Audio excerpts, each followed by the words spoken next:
जो नदी है उसकी धारा ही बदल गई, तो पूरा पहाड़ चले गया उसके साथ। तो यहाँ तक कि एक फोकस्ड एरिया में है नेचुरल डिजास्टर, लेकिन उसका जो इफेक्ट है बहुत ही ज़्यादा है और लोग पूरी तरह से उनके पास कोई सपोर्ट सिस्टम नहीं बचा। तो हमने अपील ये भी की कि राजनीति को परे करके जो मानवता के तहत, मानवता के आधार पर जो हुआ है वहाँ के लोगों को, वहाँ के बच्चों को मदद की जाए। The people who are affected have lost absolutely everything. There are people who have lost every member of their family, young children. They have no support system. उन्होंने कहा है कि जो किया गया है और जो हो सकता है, उन दोनों चीज़ों की डिटेल हमें कल शाम तक दे देंगे। तो हमने ये इच्छा व्यक्त की कि जितना भी हो सके वो कर पाए वो करें, क्योंकि स्थिति वहाँ पे काफी खराब है। जी मैम, आप गृह मंत्री से मिली हैं, केरल के सारे सांसद थे, क्या मांगे आपने रखी है? देखिए, हमने जो वहाँ की स्थिति है उससे अवगत किया है, उन्हें बताया है कि वहाँ पे किस तरह से जो हुआ, क्या क्या हुआ है और किस तरह से लोग पूरी तरह से बर्बाद हो गए, क्योंकि जो नदी है उसकी धारा ही बदल गई, तो पूरा पहाड़ चले गया उसके साथ।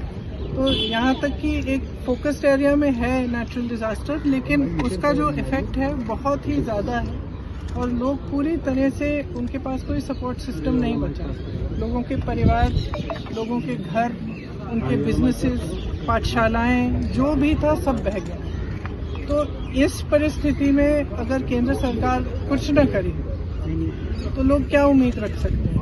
तो हमने अपील ये भी की कि राजनीति को परे करके जो मानवता के तहत, मानवता के आधार पर जो हुआ है वहाँ के लोगों को, वहाँ के बच्चों को मदद की जाए। मैंने ये भी जिक्र की कि मोदी जी गए थे और वो मिले पीड़ितों से, और जब मैं उन पीड़ितों से मिली, उनकी एक उम्मीद थी कि प्रधानमंत्री जी आए हैं, कुछ मदद मिलेगी, और अभी तक कुछ मदद नहीं मिली है। ये दुख की बात है और मैंने सिर्फ ये अपील किया है कि राजनीति को परे करते हुए जितनी मदद कर पाए करें। क्या भरोसा, क्या भरोसा दिया मैम? होम मिनिस्टर ने क्या आश्वासन दिया और आप लोगों ने प्रधानमंत्री से मिलने का समय मांगा था, क्या आगे पीएम से भी मिलेंगे? We have given representations to the Prime Minister also, Home Minister also.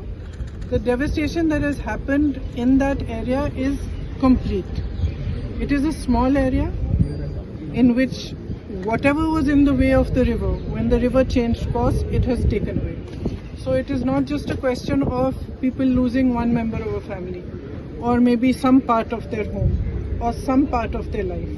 The people who are affected have lost absolutely everything. There are people who have lost every member of their family, young children. They have no support system. And in such circumstances, if the center cannot step up, then it sends a very bad message to the entire country actually. And especially to the victims. The Prime Minister visited, he met the victims.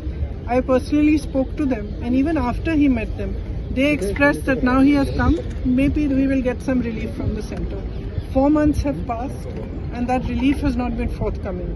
So I have appealed to the Home Minister and he's listened to us very kindly. I have appealed to him that we rise above politics and truly recognize the pain and the suffering that these people have gone through. Because the suffering is immense. As I said, there are children who have lost every single member of their family. Who can they turn to if they cannot turn to Government of India, if they cannot turn for any help or assistance? Houses have been washed away. Everything has been washed away.